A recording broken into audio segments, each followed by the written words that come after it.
BNP chairperson Khaleda জিয়ার চিকিৎসার সবশেষ খবর জানাতে রাজধানীর এভারকেয়ার হাসপাতাল থেকে যুক্ত হচ্ছেন সহকর্মী সাদ আহমেদ। সাদ, নিশ্চয়ই শুনতে পাচ্ছেন আপনি তো এভারকেয়ারের সামনেই আছেন। আপনি আমাদেরকে জানাবেন খালেদা জিয়ার স্বাস্থ্যের সবশেষ পরিস্থিতি কি?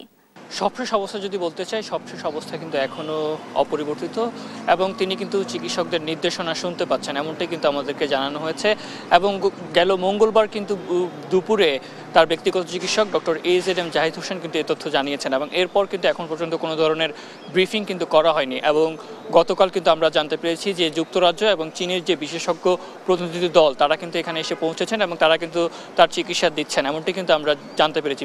বিশেষ করে গতকাল সকালে কিন্তু যুক্তরাজ্যের যে প্রতিনিধি দল ডক্টর রিচার্ড বিলের প্রতিনিধি দল কিন্তু এখানে এসেছেন এবং তারা কিন্তু এসে দুপুরের পরই কিন্তু তার চিকিৎসা পর্যবেক্ষণ শুরু করেন এবং রাতে কিন্তু চীনের প্রতিনিধি দল এসে পৌঁছায়, তারাও কিন্তু যুক্ত হয়েছেন এবং পরবর্তীতে আসলে তারা যে পর্যবেক্ষণের পর কি নির্দেশনা দেন সেটি হয়তো আমরা জানতে পারবো, তবে এখন পর্যন্ত কিন্তু জানানো হয়নি। এবং তাদের যে নির্দেশনা সেটি নির্দেশনার উপরই কিন্তু তারেক রহমান দেশে আসবেন কিনা সেটি নির্ভর করছে। যদি তারা বলে যে তার আসলে এখনও বিদেশে নেওয়ার মতো শারীরিক অবস্থা নেই, তাহলে কিন্তু হয়তো তিনি দ্রুতই দেশে ফিরবেন। আর যদি তার পরিস্থিতি কিছুটা স্থিতিশীলতার দিকে যায় তাহলে হয়তো তাকে বিদেশে নিয়ে যাওয়া হতে পারে উন্নত চিকিৎসার জন্য। এবং সেজন্য কিন্তু তার সব ধরনের প্রস্তুতি কিন্তু সেরে রাখা হয়েছে, বিশেষ করে এয়ার অ্যাম্বুলেন্স থেকে শুরু করে যেসব দেশে নেওয়া হতে পারে সেসব দেশের সঙ্গে কিন্তু যোগাযোগ করে রাখা হয়েছে।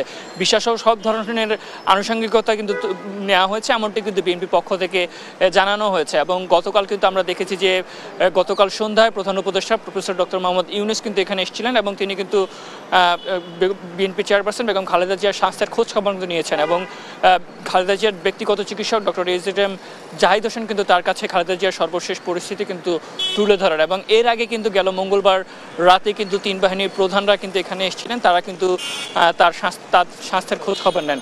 এবং শুধু বিএনপি নয়, বিভিন্ন রাজনৈতিক দলের শীর্ষস্থানীয় নেতৃবৃন্দ যারা রয়েছেন তারাও কিন্তু এখানে এসেছেন। বিশেষ করে গতকাল ইসলামী আন্দোলনের যারা সিনিয়র নেতৃবৃন্দ তারা এসেছিলেন, এর আগে জামায়াত ইসলামের আমির কিন্তু এখানে এসেছিলেন।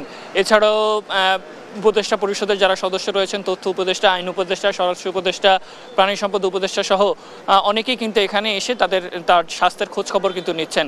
এবং এখন পর্যন্ত কিন্তু আমরা এই হাসপাতালের সামনে নেতাকর্মীদের তেমন ভিড় দেখতে পাইনি, তবে নিরাপত্তা ব্যবস্থা কিন্তু জোরদার করা হয়েছে। বিশেষ করে আমরা যেটি জানতে পেরেছি যে বিএনপি চেয়ারপারসনের কিন্তু রাষ্ট্রের অতি গুরুত্বপূর্ণ ব্যক্তি ঘোষণা করা হয়েছে, এরপরে কিন্তু তার দায়িত্ব নেয় স্পেশাল সিকিউরিটি ফোর্স। সেই সঙ্গে কিন্তু আমরা দেখতে পাচ্ছি যে হাসপাতালের সামনে পুলিশ, বিজিবি সহ এপিবিএন সদস্যরা কিন্তু নিরাপত্তা রয়েছেন এবং পুরো হাসপাতাল এরিয়ায় কিন্তু নিরাপত্তা জোরদার করা হয়েছে।